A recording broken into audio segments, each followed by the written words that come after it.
Hello students, स्वागत है आपका एमके क्लासेस में।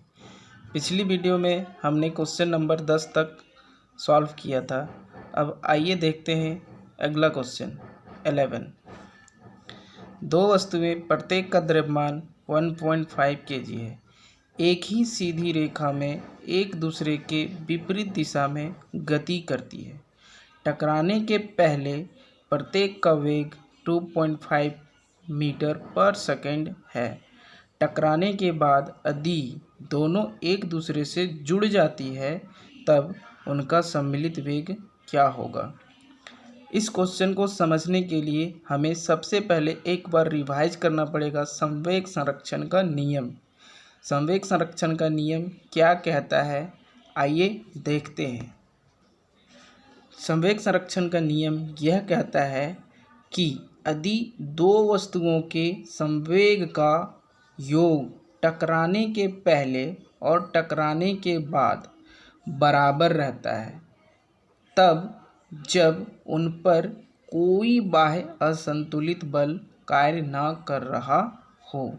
इसे हम समीकरण के रूप में भी लिख सकते हैं कि कोई पहला वस्तु है जिसका द्रव्यमान m है, जिसको हम m1 लिखेंगे, उसका वेग होगा तो उसको u1 लिखेंगे, प्लस दूसरा वस्तु जो m2 है उसका वेग द्रव्यमान m है जिसको m2 से डिनोट करते हैं, उसका भी वेग होगा जिसको हम u2 से डिनोट करते हैं। अब ये टकराने के पहले का है संवेग, तो संवेग बराबर होता क्या है, m इंटू मतलब द्रव्यमान इंटू वेग होता है, तो यही चीज़ है इधर। अब इक्वल में है टकराने के बाद द्रव्यमान तो वही रहेगा, वेग बदल जाएगा, तो m1 v1 plus m2 v2, ये होता है संवेग संरक्षण का नियम। अब देखते हैं आगे। यहाँ क्वेश्चन में दिया हुआ है दो वस्तुएं हैं जिसमें से प्रत्येक का द्रव्यमान 1.5 kg है, ठीक है, और ये हम विपरीत दिशा में गति कर रही है। मतलब दो वस्तु है, एक ये है और एक ये है। ये वस्तु है जिसका हम मान लेते हैं द्रव्यमान m1 जो गति कर रही है इधर, ठीक है, तो इसका वेग होगा तो इसको हम u1 बोलेंगे।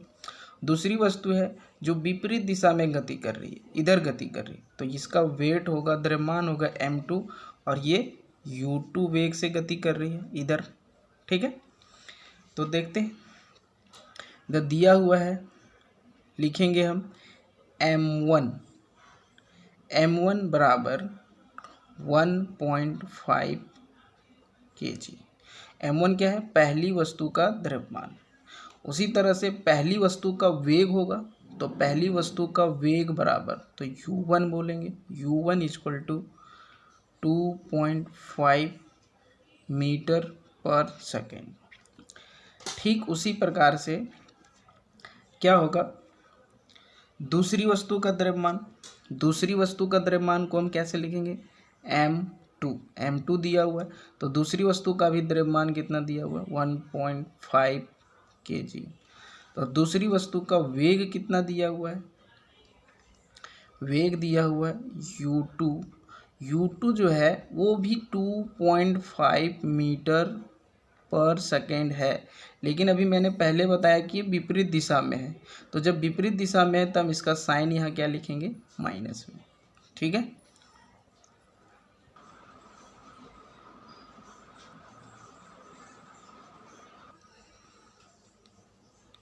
क्वेश्चन में भी दिया है टकराने के बाद दोनों वस्तुएं एक दूसरे से जुड़ जाती है, ठीक है।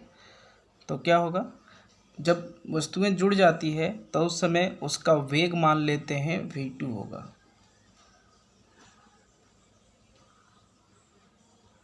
जुड़ने के बाद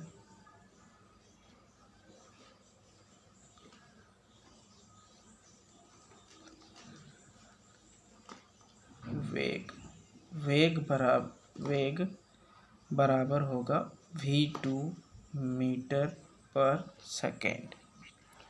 अब लिखेंगे, अतः टक्कर से पहले दोनों वस्तुओं का कुल संवेग, टक्कर से पहले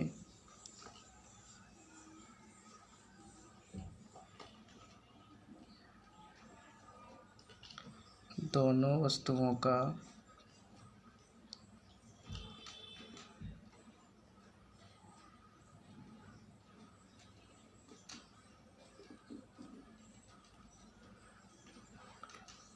कुल संवेग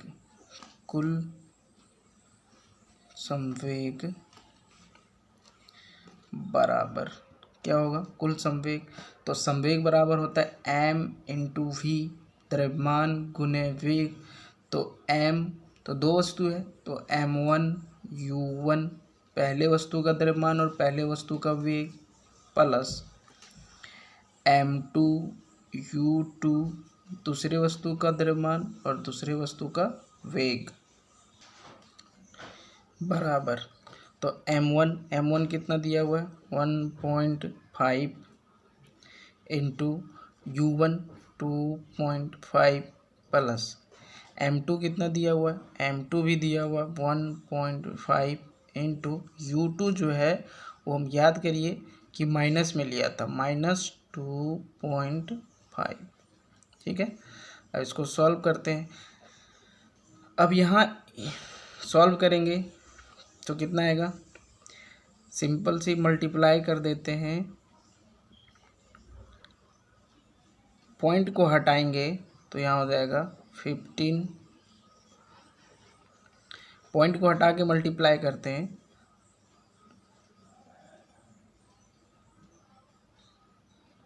ऐसे करते हैं। पॉइंट को हटाने के बाद इसको मल्टीप्लाई करेंगे तो 3.75 आएगा, प्लस अब इसको मल्टीप्लाई करेंगे तो यहाँ भी आएगा 3.75, लेकिन ये माइनस है इसलिए ये माइनस होगा। आगे सॉल्व करते हैं, 3.75 माइनस 3.75, क्योंकि प्लस और माइनस माइनस हो जाएगा, इक्वल टू आ गया हमारा 0 मीटर पर सेकेंड। ठीक है, अतः हम कहेंगे संवेग संरक्षण के नियम के अनुसार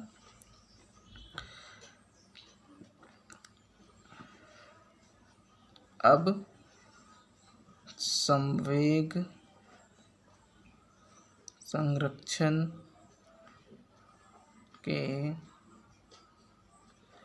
नियम के अनुसार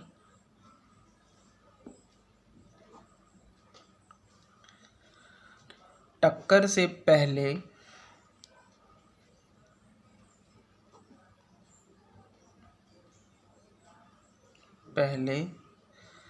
तथा टक्कर के बाद दोनों वस्तुओं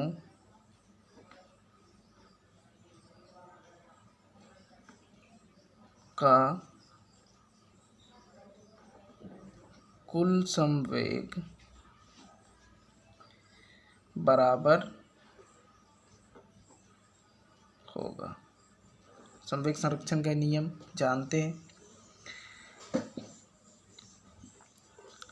तो टक्कर के पहले मेरा आ गया 0 मीटर पर सेकेंड, तो टक्कर के पहले। अब टक्कर के बाद, तो टक्कर के बाद लिखेंगे पहले वस्तु का द्रव्यमान m1 इंटू, जब वो वस्तु जुड़ जाती है तो उसका मान लिए थे हम वेग v2, प्लस दूसरे वस्तु का द्रव्यमान m2 और वेग तो दोनों का सम्मिलित रूप से लिए हैं तो यहाँ भी हो जाएगा v2 इक्वल टू m1 हो गया 1.5 इंटू v2 प्लस v2 नहीं दिया हुआ है तो v2 ही तो निकालना है, m2 के जगह भी हो जाएगा 1.5 इंटू v2, 1.5 और यहाँ भी है 1.5। हम लिख सकते हैं कि 1.5 मतलब 1.5 और यहाँ भी 1.5, तो 1.5 और 1.5 कितना हो गया टोटल 3 हो जाएगा। इसको ऐड करेंगे तो 3 आएगा। ठीक है, और यहाँ v2 और यहाँ भी v2, इसलिए 3v2 हो जाएगा, इधर 0 हो जाएगा। इसलिए अब समीकरण के अनुसार से सॉल्व करेंगे इसको, तो देयरफॉर v2 इक्वल टू ये 0 ऊपर रहेगा और ये नीचे जाएगा यहाँ पे, तो 3 बराबर 0 मीटर पर सेकेंड। अतः टक्कर के पश्चात दोनों वस्तुओं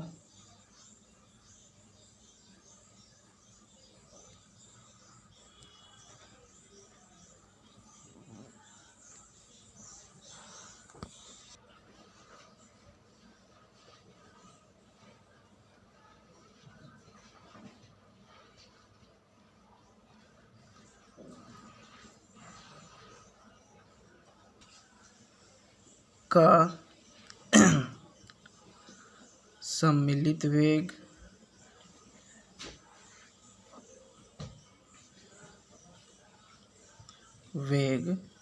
बराबर 0 मीटर पर सेकेंड।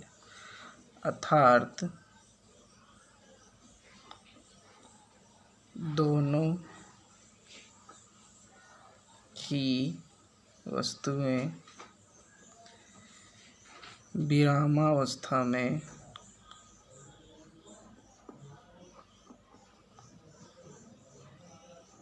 आ जाएगी।